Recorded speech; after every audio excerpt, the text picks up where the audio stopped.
नमस्कार. नमस्ते. आपलं नाव? स्वाती रोहित शिळकर. आपण कुठून आलात? मुंबई, महाराष्ट्र. आपला व्यवसाय काय आहे? माझं लेडीज गारमेंटचं रेडीमेड गारमेंटचं शॉप आहे. संत रामपालजी महाराजांची गुरुदीक्षा आपण कधी घेतली? 5 नोव्हेंबर 2014. संत रामपालजी महाराजांची गुरुदीक्षा घेण्या अगोदर आपण व आपला परिवार कोणती भक्ती साधना करत होतात?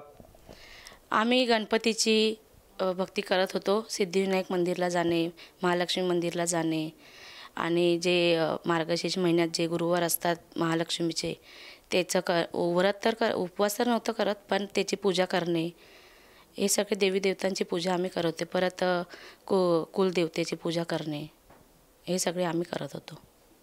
जसं तुम्ही सांगत आहात की सुरुवातीपासूनच अगदी तुम्ही जी महाराष्ट्रामध्ये जी प्रचलित भक्ती साधना आहे ती आपण करत होतात. तर मला हे विचारायचं आहे की संत रामपालजी महाराजांचं ज्ञान आपल्याला कसं कळालं आणि आपण त्याच्या शरणात कसे आलात? माझ्या भगतजींनी आमच्या लग्नाअगोदरच मला ज्ञानगंगा पुस्तक दिलं होतं की हे वाच म्हणून, हे ज्ञान वेगळं आहे. मग मी ते पुस्तक वाचून काढलं. पूर्ण वाचल्यावरती कळालं की भक्ती वेगळी आहे आणि आपण करतोय वेगळं. भगतजींनी बोलले की तुला नामदीक्षा घ्यायची का? तर मी म्हटलं हो घ्यायची आहे. मग आम्ही लग्न केलं आणि मग आम्ही जाऊन नामदीक्षा घेऊन आलो दोघं पण. जसं तुम्ही सांगतात की संत रामपालजी महाराजांचं जे ज्ञान आहे हे सर्वप्रथम आपल्याला ज्ञानगंगा या पुस्तकाच्या माध्यमातून कळालं. त्याचप्रमाणे आपले जे पतिदेव आहेत त्यांनी आपल्याला आग्रह धरला आणि त्यांच्या आग्रहास्तव आपण बरवाला स्थित या आश्रमात जाऊन संत रामपालजी महाराजांची 2014 रोजी नामदीक्षा घेतली. तर त्या 2014 नंतर आज 2024 उजडला आहे.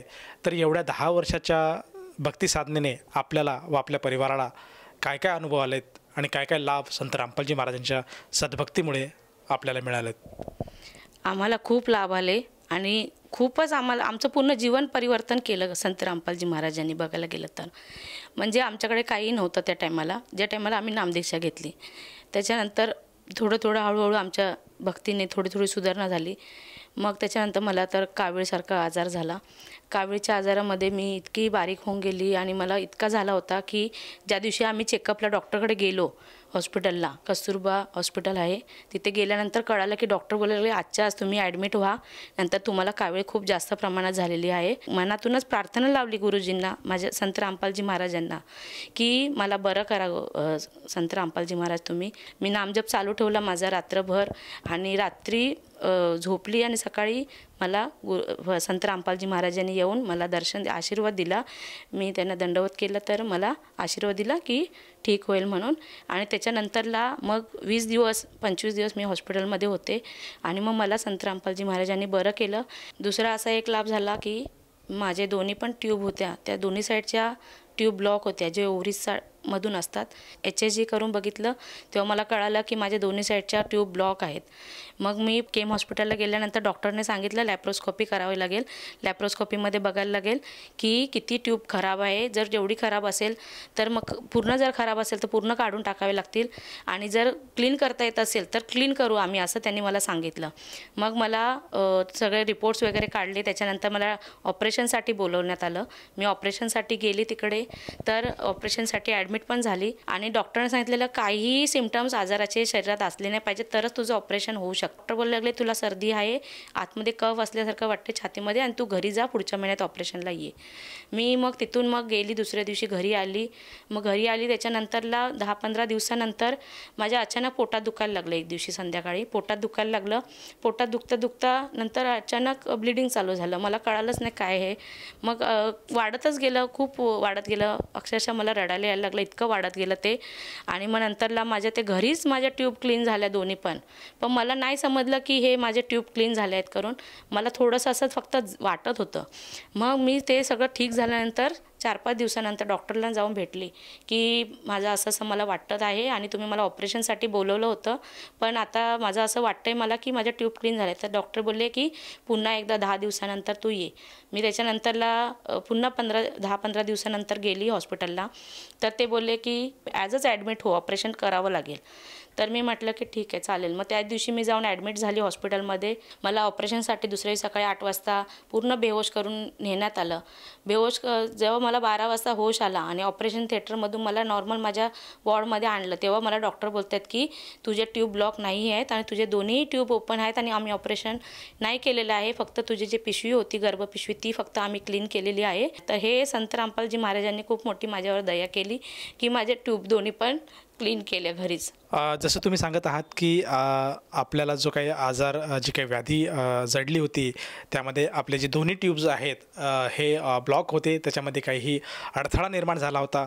परंतु त्यासाठी ऑपरेशनची सुद्धा आपण नियोजन केलं होतं, परंतु काही कारणास्तव ते ऑपरेशन टळलं गेलं आणि आपण घरी आलात.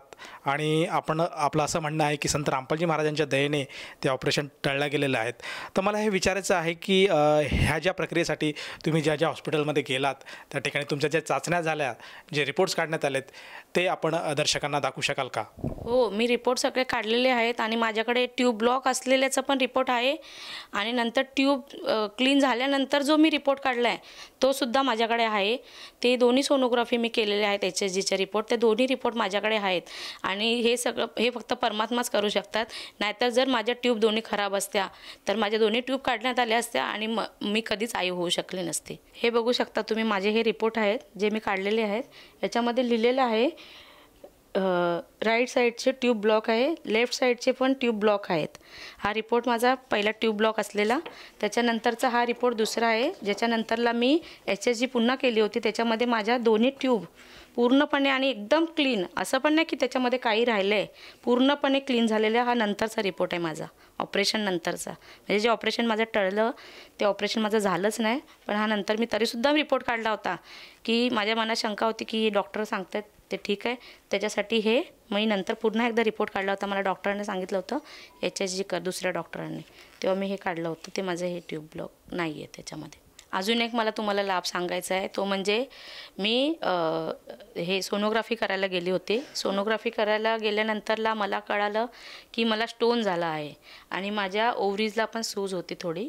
ते ह्या रिपोर्टमध्ये तुम्ही बघू शकता की मला 3 mm स्टोन झालेला आहे आणि मला ओव्हरीजला पण सूज आलेली आहे. ही माझी सोनोग्राफी आहे. याच्यामध्ये बघा, इथे नोट आउट करते, इथे स्टोन झालेला होता. याच्यासाठी मला डॉक्टरांनी सांगितलं होतं की 4 महिने तुम्ही गोळ्या खावा. 4 महिन्यानंतर गोळ्या खाल्ल्या तर माझा स्टोन पडून जाईल. 3 mmचाच आहे, जास्त मोठा नाही, तर पडून जाईल 3 mmचा स्टोन. 4 महिने गोळ्या खावा.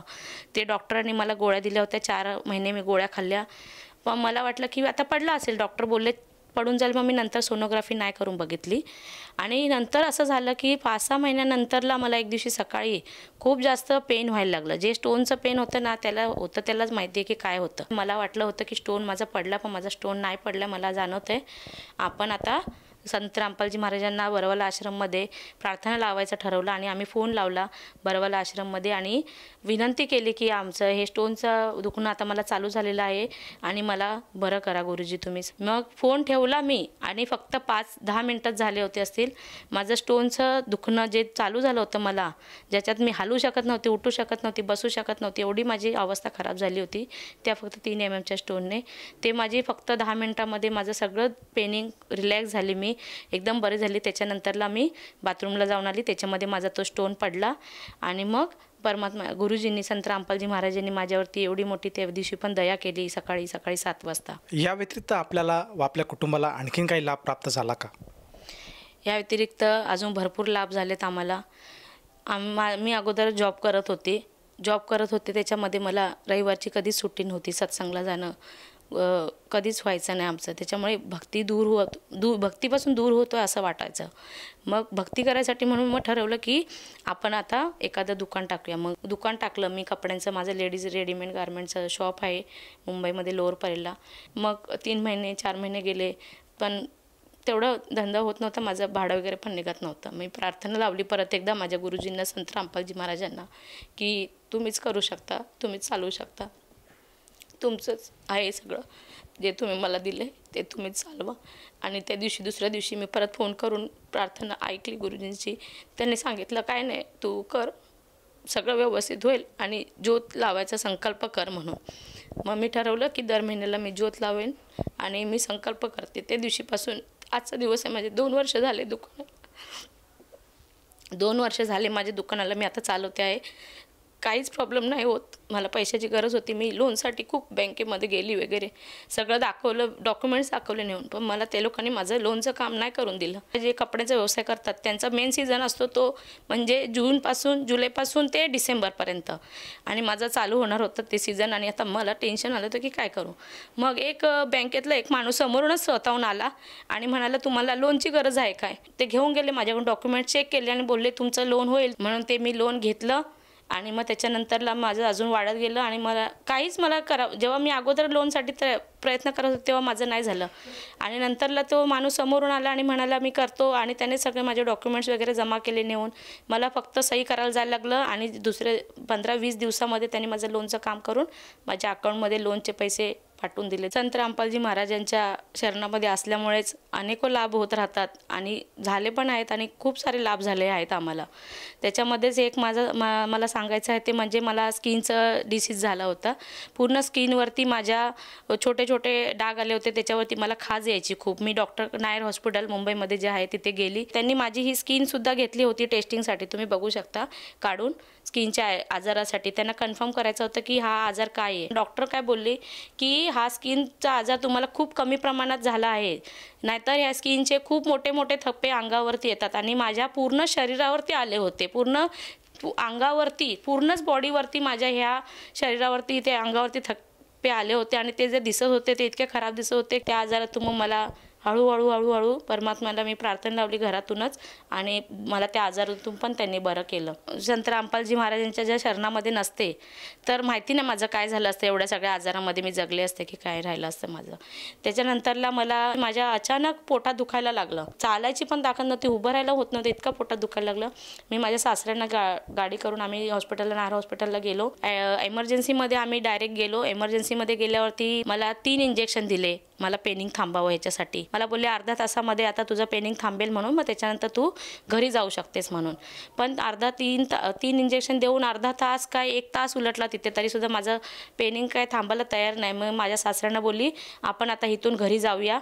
मग संत रामपालजी महाराजांचा संध्याकाळी जो सत्संग येतो तो मी TV वरती लावला आणि सत्संग ऐकला. सत्संग संपायला आला आणि सत्संग संपायला अगोदर मी म्हटलं की आता आपण फोन लावूया आश्रमला, माझं दुखणं काही थांबत नाही आहे. तर फोन लावला मी आणि प्रार्थना केली संत रामपालजी महाराजांना, आणि फोन लावला फक्त मी घरातून, आणि फोन ठेवला आणि मी पुन्हा सत्संग तो जो होता फक्त 5 मिनिटाचा राहिला होता.